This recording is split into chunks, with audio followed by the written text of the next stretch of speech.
This is much the greatest thing we have ever attempted. You are about to embark upon the Great Crusade. Your task will not be an easy one. I was in yellow, but I was scared. I was scared to death.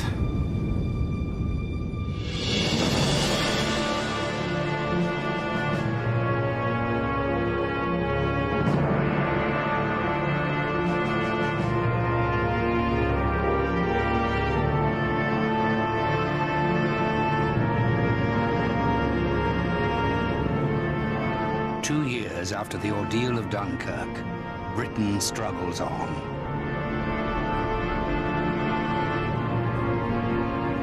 Despite the support of American industry and resources, there is little optimism from the battlefields.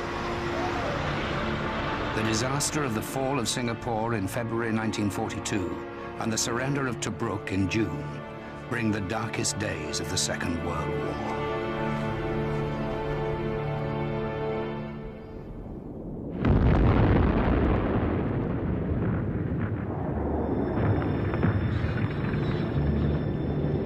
But in southern Russia, Hitler's armies are being bled dry in a vicious fight against the Soviet Union.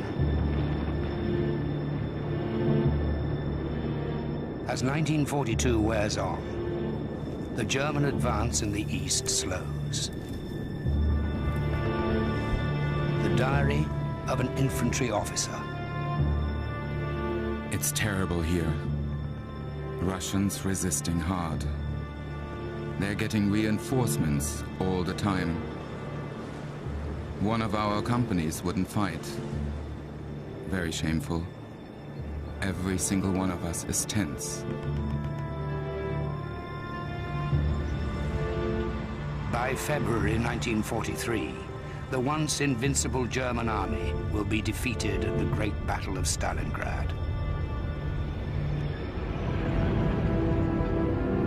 Allied confidence grows. Then, at long last, a victory for Britain and America in North Africa.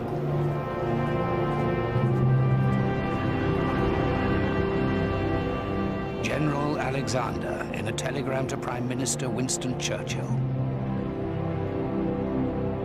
Sir, it is my duty to report that the Tunisian campaign is over.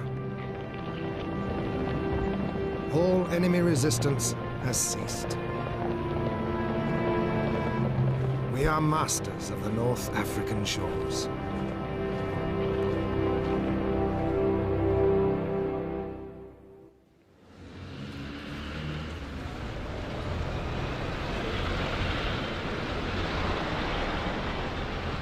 At home, a new mood of confidence galvanizes the nation. A survey of public opinion carried out by mass observation. The general picture is one of considerable optimism about future developments in the war. A successful outcome is expected by the overwhelming majority. Housewife Margaret Compton. The outcry for a second front in Europe grows and grows. There are meetings about it in Trafalgar Square, speeches all over the country. Strike in the West. Start a second front now. But the government reveals nothing of its plans.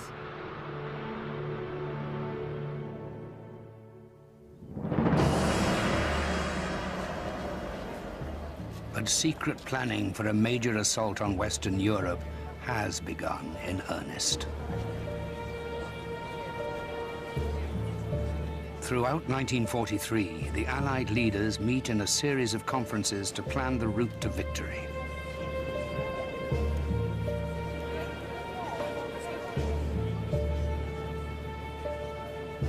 Churchill and US President Franklin Roosevelt confirm the Germany First policy, convinced that Japan will capitulate after Germany is defeated. General Alan Brooke accompanies Churchill to the Casablanca conference. The back of the work here is broken. and thank God for it.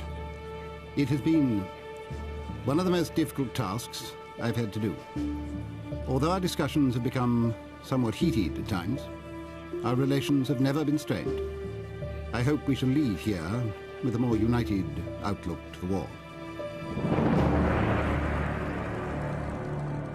During the conference, the British persuade a reluctant United States to begin the assault on Europe in Sicily, before an attack on occupied France.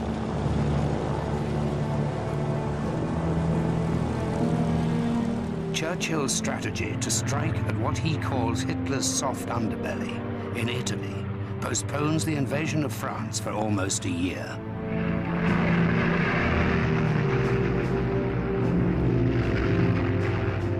But it buys vital time for the build-up of resources and manpower. In July 1943, British and American troops successfully land in Sicily. Hitler's ally, the Italian dictator Benito Mussolini, is overthrown. Italy soon surrenders.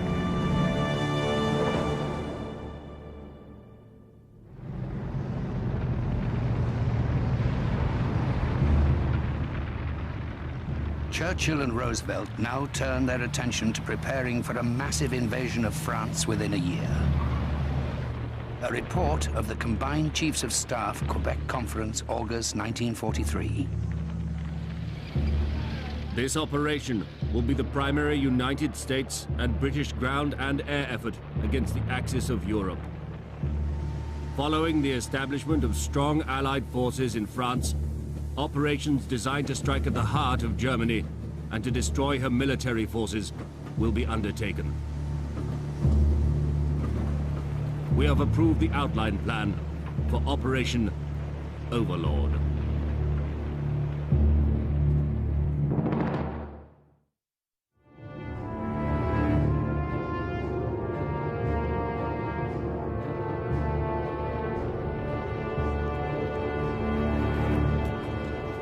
As the plans for the Allied invasion of Europe are being laid, the United States Army Air Force and the Royal Air Force carry out massive day and night bombing raids over Germany. A directive issued by the Combined Chiefs of Staff. Your primary objective will be the progressive destruction and dislocation of the German military, industrial and economic system, and the undermining of the morale of the German people to a point where their capacity for armed resistance is fatally weakened.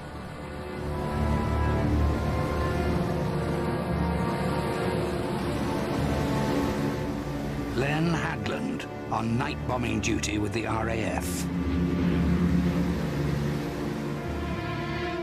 Having seen my name on the battle order, I once again experienced that awful tension which comes with knowing what we might be up against.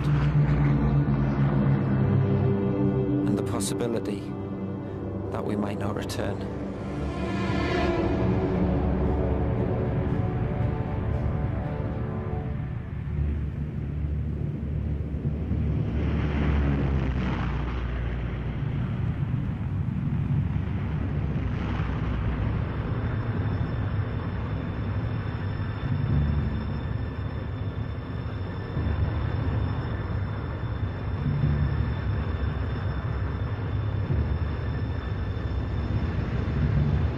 The Allied aerial bombing campaign is relentless and brutal.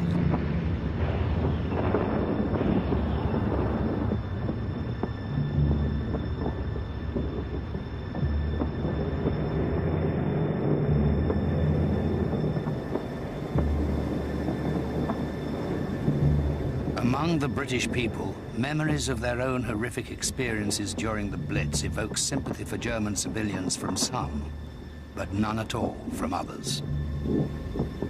2 anonymous contributions to the Mass Observation Survey. They didn't think twice when they bombed us. All's fair in love and war. I feel terrible when I think of what those poor bastard women and children must be going through. I only hope that what they say is right. and all the kids have been evacuated.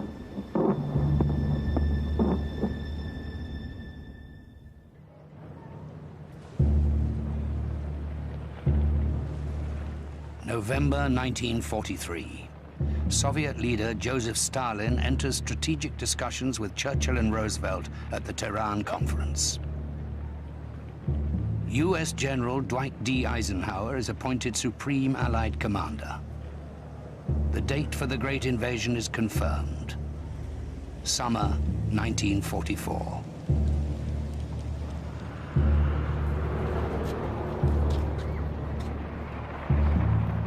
Britain becomes a vast military camp in preparation for Operation Overlord.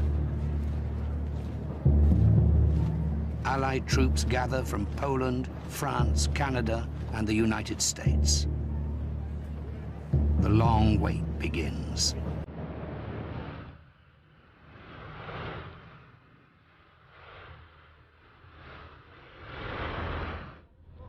U.S. war correspondent Ernie Pyle. Some people say the British have been at war so long they've forgotten about peacetime life and are resigned to the war dragging on and on. But I don't sense any such resignation. There are all kinds of wisecracks about the way Americans have flooded the island and nearly crowded the British off. U.S. Army Air Force General Louis Brereton. A standing joke among Americans is the British habit of saying, "You can't miss it," when giving directions. I don't know why it is, but the British simply can't give understandable directions. The presence of a huge contingent of foreign troops doesn't meet with everyone's approval. Tom Stewart. This place is full of Canadians and Americans, and the things I've witnessed have to be seen to be believed. It is a literal fact that all the girls here only think about courting, beer, and movies.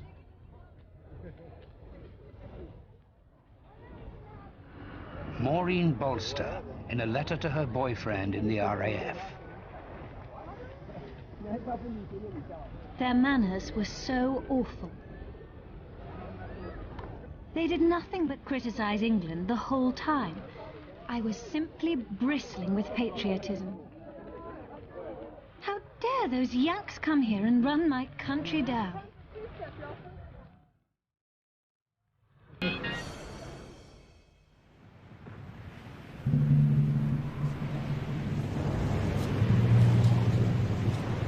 For visiting servicemen, accusations of rudeness and fraternization are the least of their worries.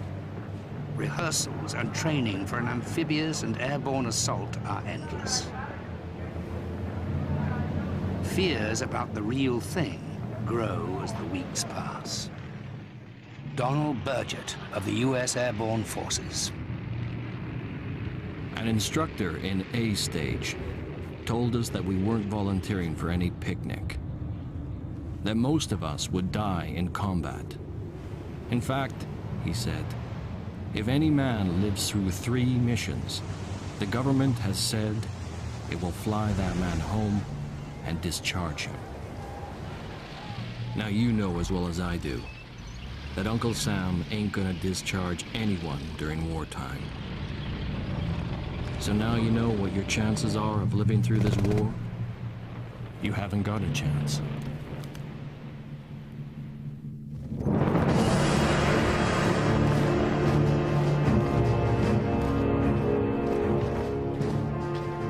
In occupied France, German troops have been enjoying the comfortable life of conquerors for almost 4 years.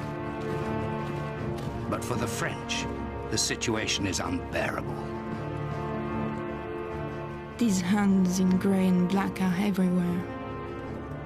How sickening those colors.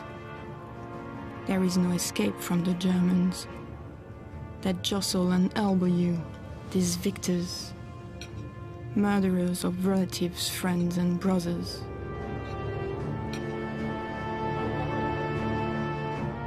The value of freedom is not realized until it is lost.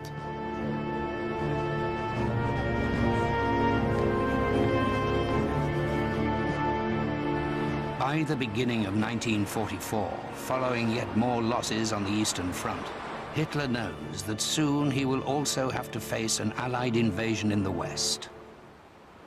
Hitler to his generals. The threat from the East remains, but an even greater danger looms in the West, the Anglo-American landing. If the enemy here succeeds in penetrating our defenses on a wide front, consequences of staggering proportions will follow. All signs point to an imminent offensive against the western front of Europe.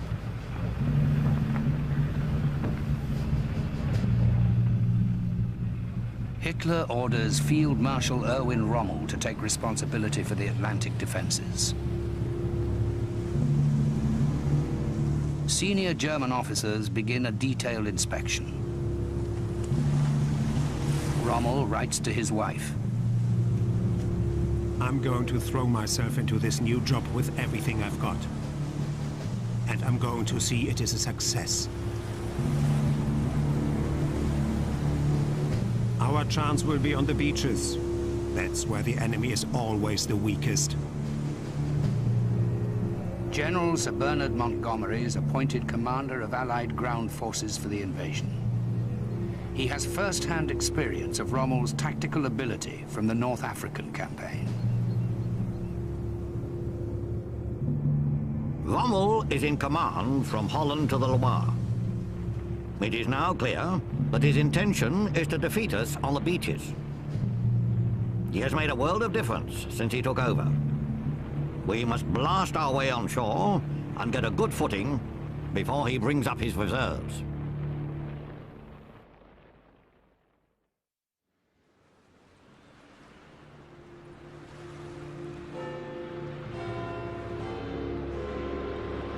While the Germans know that there will be an Allied attack, they can only guess where or when it will take place.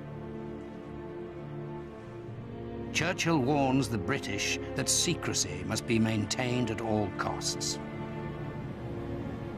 We shall require from our own people here, from Parliament, from the press, from all classes, the same cool, strong nerves, the same toughness of fibre which stood us in good stead in those days when we were all alone under the German Blitz.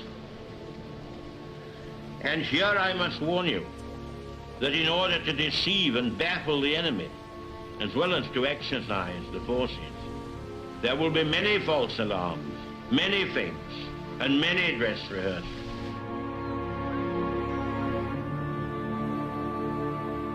Under Churchill's Operation Bodyguard, elaborate deceptions are created with the intention of preventing Hitler from discovering the date and location of the invasion.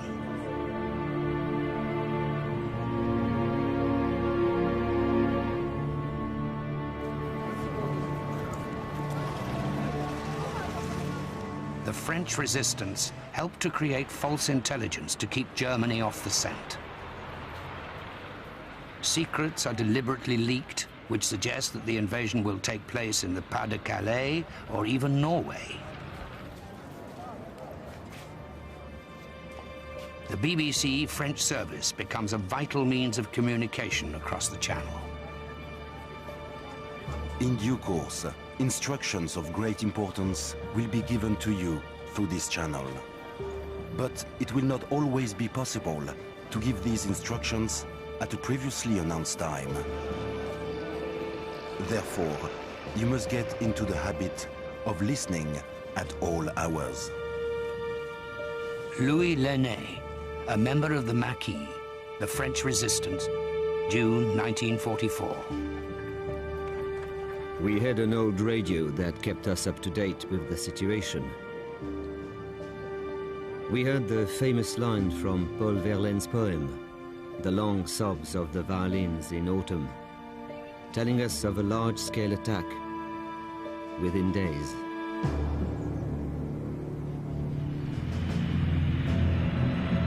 Across Britain, tension grows as security tightens. Louis Brereton. Preparations for the invasion are being felt. All leave has been canceled as of midnight. A strip of the English coast facing Europe is out of bounds to all travelers without official business. Counterintelligence crews are active throughout London and other centers of population to guard against violations of military security. Across the Channel, the Germans are working feverishly to strengthen the Atlantic Wall. Everyone knows the invasion is coming, but few know when.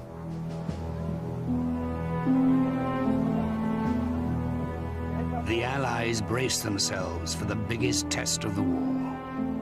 Churchill, in a telegram to Roosevelt. If we make serious mistakes in the campaign of 1944, we might give Hitler the chance of a startling comeback. This shows the need for the greatest care and foresight. My dear friend, this is much the greatest thing we have ever attempted.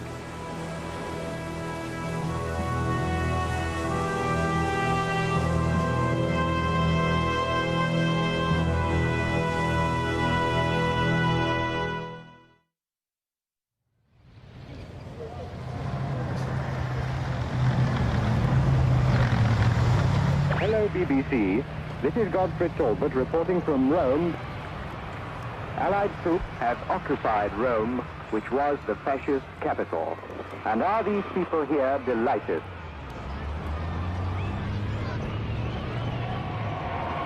The Allied liberation of Rome, June 1944. It is welcome news for anxious comrades at home in Britain. 4th of June. More than 1 million men are on the move throughout southern England. Operation Overlord will make landfall on the beaches of Normandy. The attack is imminent. Captain Douglas Aitken, a medical officer, 24th Lancers. Only 7 miles to go to the docks, but the trip's a slow one.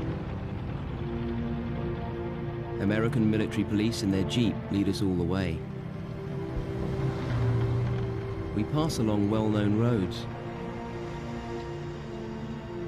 I must say I take a deeper than normal interest in these last glimpses of England.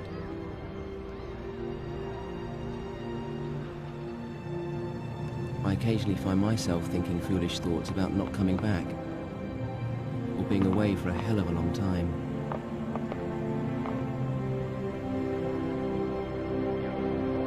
In addition to the vast armada of men and their machines of war, several hundred war correspondents from all over the world await the invasion. Ernie Pyle is one of them. None of us knew when the invasion would be or where. Some of the eager ones tried to pull strings to get front seats in the invasion armada. Others, with better judgment, just kept quiet and let matters take their course. Captain Smith, number 4 Commando. There was more than the usual quota of farewells banded between friends. I have never loved Britain so truly as at that moment. It was exhilarating, glorious, and heartbreaking.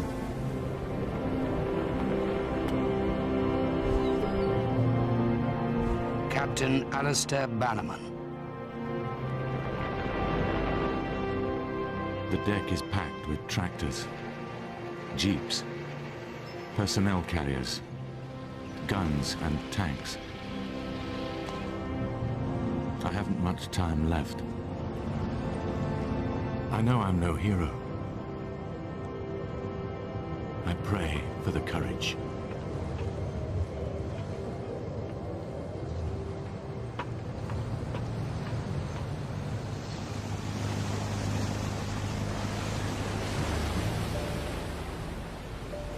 The invasion plan requires the high tides of a full moon and a clear night. but the weather deteriorates. Eisenhower postpones the departure of the troops from English shores by 24 hours. Any further delay will rule out an invasion for a month. The D-Day landings will now take place on the 6th of June. For the assault troops, now crowded into more than 2,000 transport vessels, the delay adds to the tension. Bob Koch, 116th Infantry Regiment. The weather looked so bad, we wondered whether the whole thing would be called off.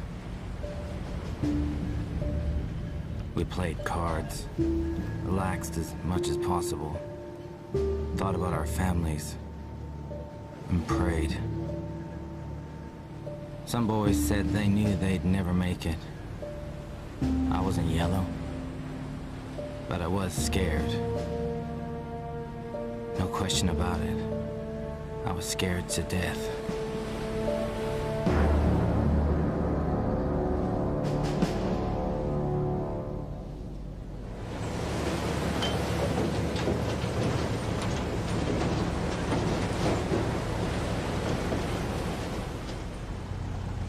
Of June, D-Day -1.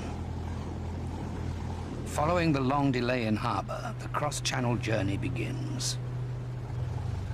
The Normandy beaches are almost 100 miles from the south coast of England. Lieutenant Sidney Beck. The great decision was taken. The Armada set sail despite most unfavorable weather reports. As they steamed by, Captain Perry and Captain Hall flashed signals by lamp. Good luck. As we passed the Needles and felt the first Atlantic swells, we knew there was no turning back.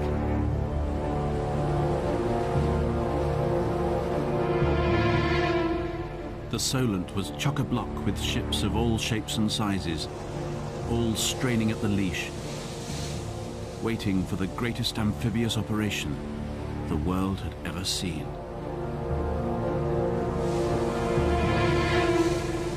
Able seaman Bill Cutler is aboard HMS Largs. What a task we have ahead of us. What losses are we to suffer? All are going in fully knowing the task set. We will not fail.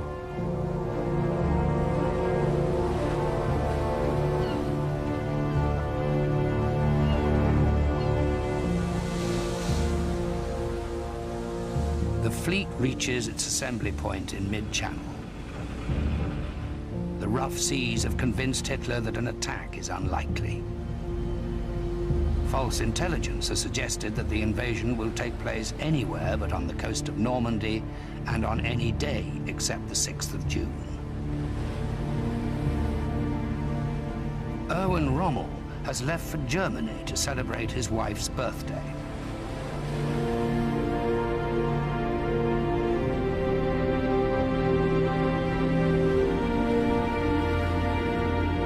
Order of the day is issued by Supreme Commander General Eisenhower. You are about to embark upon the great crusade toward which we have striven these many months. The eyes of the world are upon you. The hope and prayers of liberty-loving people everywhere march with you. Your task will not be an easy one. But this is the year, 1944. The tide has turned. The free men of the world are marching together to victory. Good luck.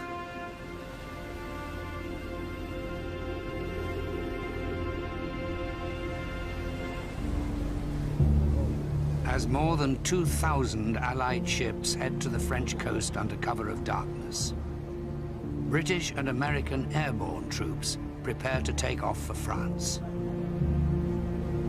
Private George Alex, 82nd Airborne Division. I was getting nervous. butterflies in my stomach. We were told that the entire coast of France was mined. Fields were flooded to keep our gliders from landing.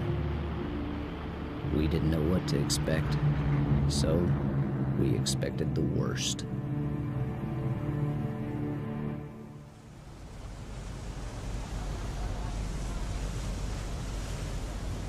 Dawn, 6th of June, D-Day.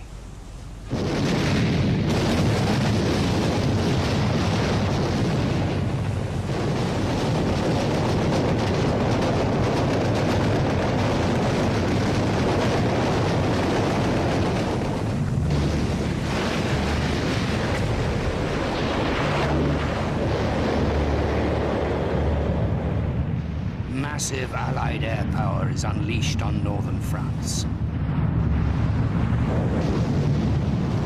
Nearly 200 ships bombard 50 miles of the Normandy coastline. Bill Cutler. Battleships, cruisers, destroyers, pounding away at the enemy beaches. Goodness knows how any living thing can stand up to such terrific battering. Lieutenant Cyrus Eidlert, USS Bayfield. It was like 1,000 4th of Julys rolled into one. The resounding blasts, terrifying. The ship shook and quivered, as if she knew what was happening.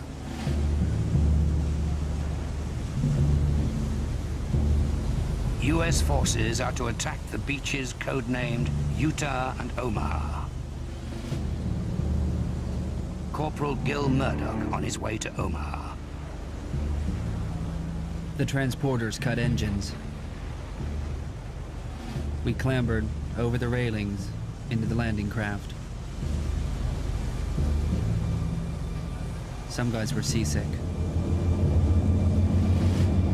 Some were arguing over little things that didn't count. Some guys, like myself,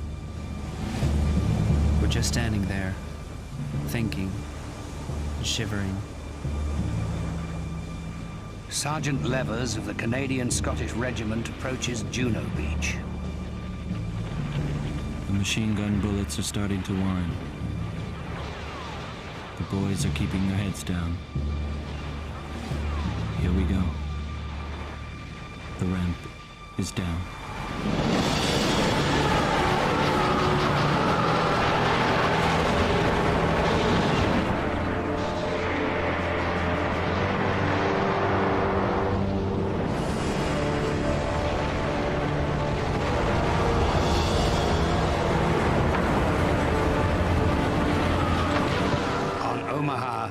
Sergeant Harry Bear. The radio man had his head blown off 3 yards from me. The beach was covered with bodies. Men with no legs, no arms. God, it was awful.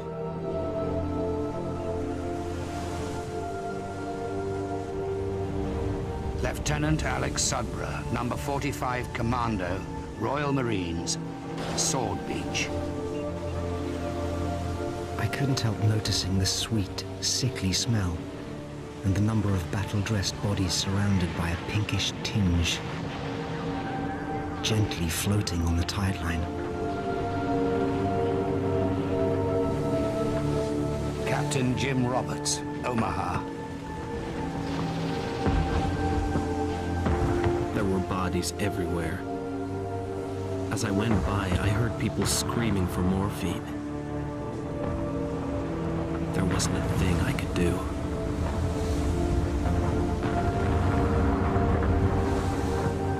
Lieutenant John Pelly of the Royal Navy is aboard HMS Eglinton, watching the return of the landing craft from the first assault wave. I'll never forget the chaos. A mixture of blood and fuel, with legs and heads sticking out. They came alongside. We hauled the wounded out and placed them on the deck in their awful suffering, doing what little we could.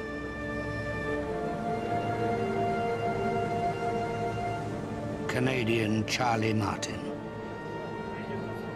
We had all joined up in 1940, had trained together, had lived together, and had just been together every day for the last 4 years.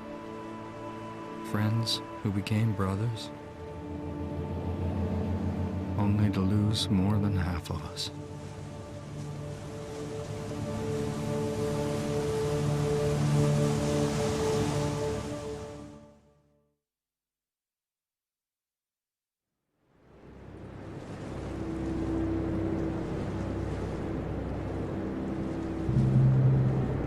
This is the BBC Home Service.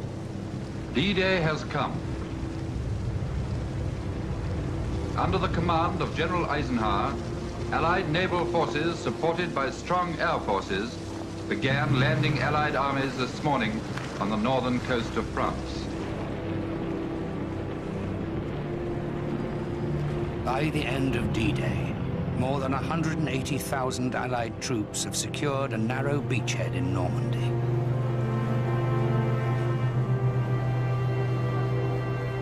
In some places, they have advanced up to 5 miles inland.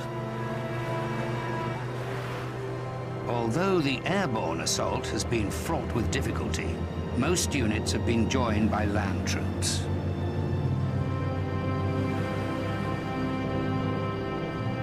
More than 2,500 Allied men, mostly Americans, have lost their lives. Many more German defenders are dead. Thousands of French civilians have died in bombing raids. But the Allies' veil of secrecy around the invasion had so effectively convinced Hitler and his high command that the attack would come in the Pas-de-Calais, the Germans have limited resources for a counterattack.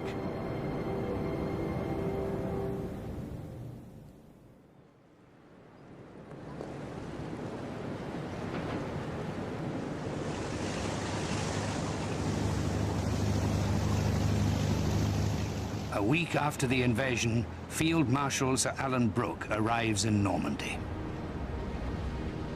The scene was beyond description.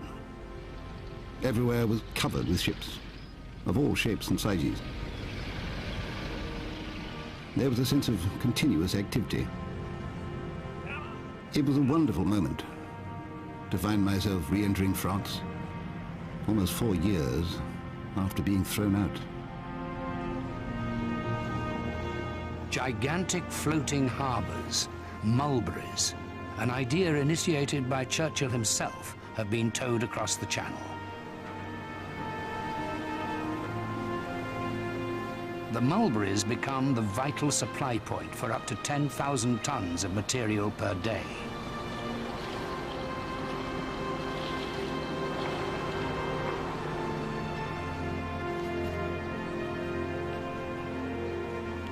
Inland, Allied troops are adapting to their role as liberators.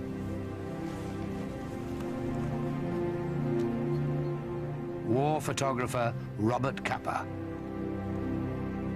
We received a little book telling us how to address the natives. Bonjour, monsieur. Nous sommes les amis américains. That was for addressing the men.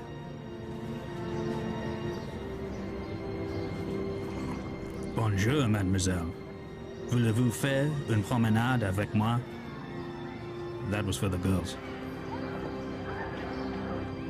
The first one meant, Mister, don't shoot me. And the other could mean anything.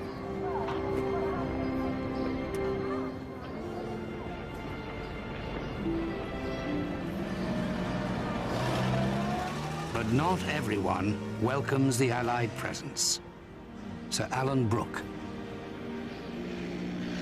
The French did not seem in any way pleased to see us arrive as a victorious army to liberate France. They had been quite content as they were, We were bringing war and desolation to their country. Richard Greenwood, Royal Tank Regiment. Saw a few natives on today's journey through villages and fields. Not much evidence of enthusiasm amongst them.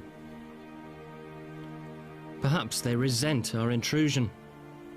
I can well understand this. Their former, lovely countryside is now a battleground.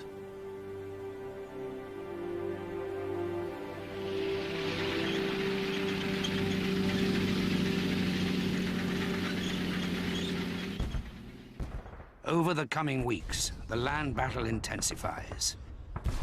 The German army repeatedly attempts fierce counterattacks.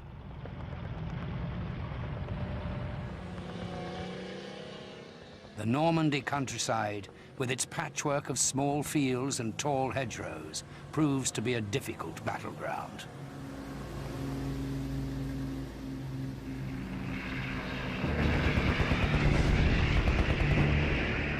But overwhelming Allied air power is crucial in the battle.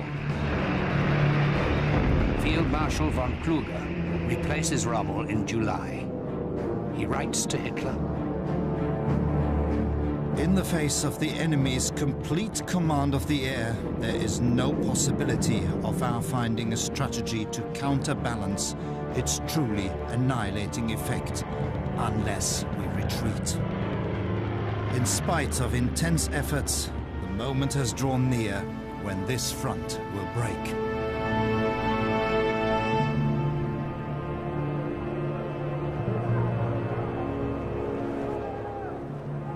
German confidence is ebbing. Of those captured, many are young and inexperienced.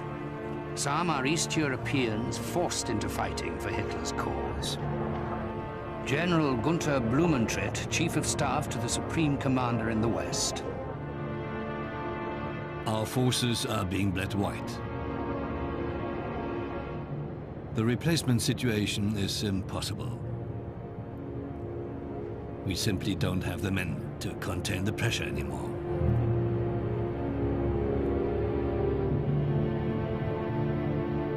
By late July, the Allies achieve a breakthrough. Saint-Lô and Caen are captured, but the victories come at a price. In the assault on Saint-Lô, more than 3,000 Americans are killed.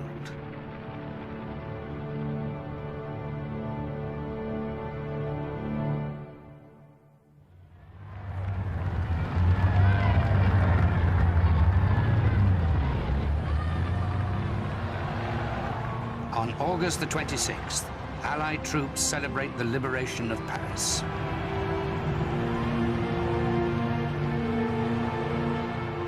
General Charles de Gaulle, the exiled commander of Free French forces, returns to lead the triumphant parade. Lieutenant John Osland, 4th U.S. Infantry Division. In the street was the largest crowd I've ever seen. Thousands of people, all there to see de Gaulle and to celebrate the liberation of their city. They had waited 4 years for this day. Elisabeth de Mirabel of the Free French. It was beyond all we could have imagined. The atmosphere of feverish joy was overwhelming. The excitement was intoxicating. Yet death and suffering still lay at the door.